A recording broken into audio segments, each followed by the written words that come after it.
ضربت رمى الماء ولم يجرد وقصد الخير خيفا ردوا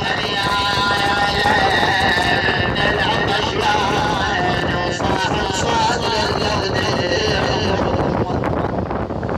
ومثل سرب القطيع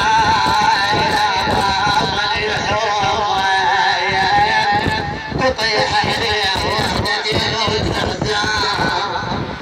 يا زينب صاروما ودعني هذا اليوم يا لولا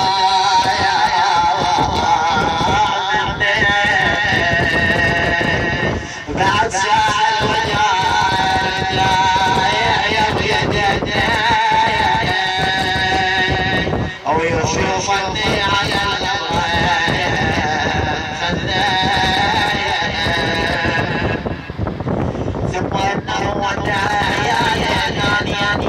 وأمرهم بالصبر وقال استعدوا للبلاء واعلموا أن الله تعالى حاميكم وحافظكم وسيكفيكم من شر الأعداء ويجعل عاقبة أمركم إلى خير ويعذب أعداءكم بأنواع العذاب ويعوضكم عن هذه البرية بأنواع النعم والكرامة فلا تشكوا ولا تقولوا بألسنتكم ما ينقص من قدركم. والتفت الحسين إلى ابنته سكينة فرآها منعزلة عن النساء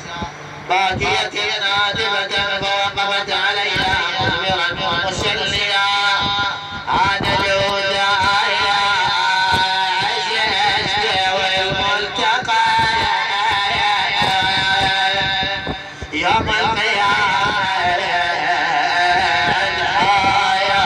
الكوثر فدع البكاء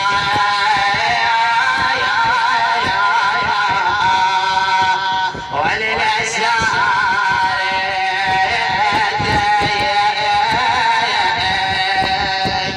واستشعر صبر الجميل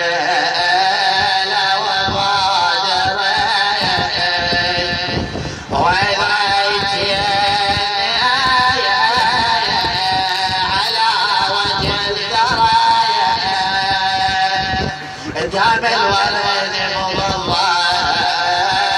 فتصبر قالت له يا ابويا كل احنا بدايه خلنا للحرايا يا حسين ويايا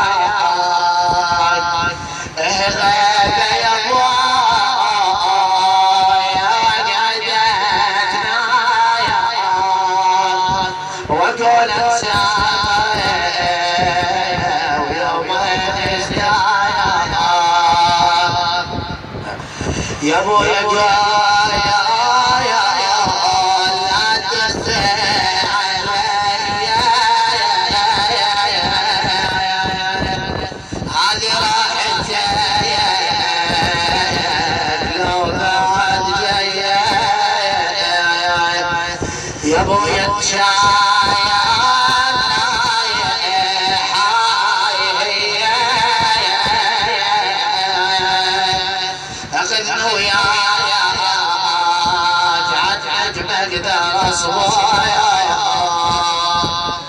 فقال عمر بن سعد ويهدم الجمع عليه العداء مشغولا بنفسه وحرمي والله بلغ لكم لا تمتازوا ميمنتكم عن ميسرتكم فحملوا عليه يرمونه بالسهام حتى تغالبت السهام بين أبناب المخيم وشك جاهم بعض أجر النساء فنجتنا ورابتنا وسحنا ودخلنا الخيمة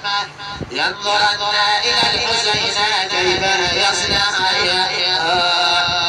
فحمل عليه كالليل الغضبان فلا يلعن أحدا إلا بعده بسيفه فقتله